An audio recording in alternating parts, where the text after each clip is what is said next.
Okay, so I just wanted to do a quick video on the Benelli TRK 502X, which I'm just out doing a bit of gentle green laning on. Now, I've got this bike as part of a 4-bike test for Motorcycle Sport and Leisure magazine here in the UK. I'm using this, the AJP PR7, the Fantic Caballero 500 and the SWM Super Dual 650. And the idea is not really to pit them against each other, but also almost to do a roundup of the bikes that are out there that people don't always consider. So, such as a Benelli, I guess the obvious alternative is the 500X CB by Honda. People obviously buy that, you know, they buy it in droves and it's a good bike. But out there's a Benelli, and it's kind of just saying, hey, there's other bikes out there for you to consider. So I've got the Benelli. It's a 2020 model, so it's got the illuminated switchgear, which is a nice touch. It has got new handguards, it's got a redesigned seat, and it's also got span adjustment adjustable levers, clutch and brake. I think I've always enjoyed the Benelli. I've ridden it quite a few times in both the basic model and the X with the 19-inch front wheel and the 17-inch rear, spoked and tubed. On the standard model, it's 17-inch front and rear cast aluminium. So this is kind of their off-roady, you know, adventure version with a higher or more ground clearance and high lift exhaust and things like that. You know, it's fundamentally, like all these big adventure bikes, a road bike, and I think that's where the Benelli works well on the road. It's got a big bike feel that largely comes about by its sheer bulk. It's got a big screen, big plastics, comfy riding position. It feels like a GS12, and in terms of weight, it's not a long way off. You know, it's 235 kilos, which is a lot for a 500 twin with 47 brake horsepower and 46 Newton meters of torque. Do apologise for the wind, I can't do much about it. Obviously the wind turbines behind me are loving it. So on paper it's a very weighty bike for a 500, but then you've kind of got to break it down and say, well, you've got the standard crash bars, which are going to add about 5 kilos. You've got a centre stand, which is probably going to be adding 3 or 4 kilos. You've got a twin disc setup as opposed to the single disc on the 500X Honda. So, you know, there's probably about 10 to 15 kilos in ultimate difference between this and the Honda. It does feel heavy off the stand. I think if you're kind of new to riding or a little bit short in the leg, I think the X version of this is going to be too tall for you and a little bit too top heavy. It is kind of weighty pushing it around the drive. It's probably akin to my Moto Guzzi V8 5TT in terms of weight and size. So really it's a 500cc with an 800cc weight and feel to it, which is not a great start.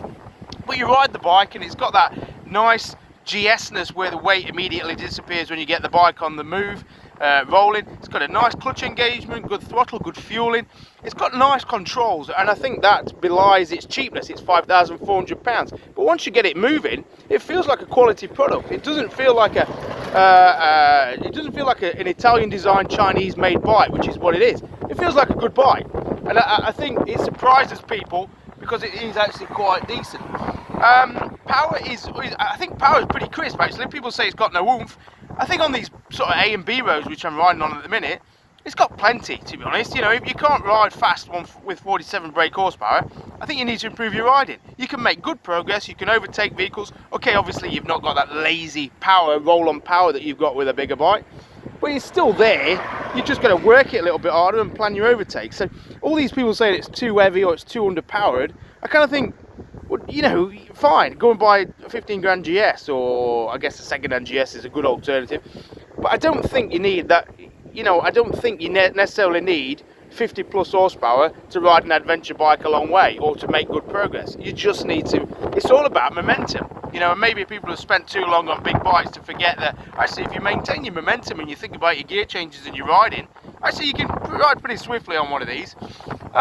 Off-road, you know, it is what it is. It's a 235 kilo bike with pretty basic suspension, which works on the road, but as soon as you get on the sort of really cobblestoney rough stuff, it does come a little bit unstuck and it jags around a bit and it never really settles.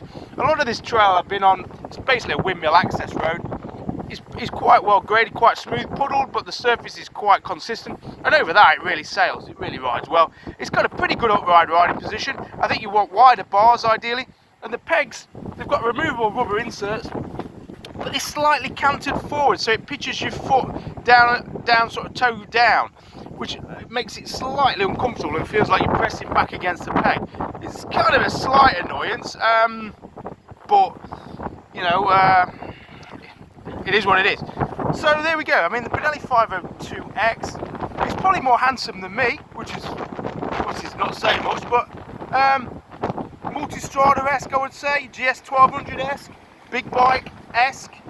So I think if you're considering a CB 500X and you've got a bit of, you've got a bit of strength about you, or you've got some legs that are going to be able to manage a 235 kilo bike, and you want something a bit different, especially when they're doing some of the discounts on the 2019 models. I've been seeing these for sort of £4,000.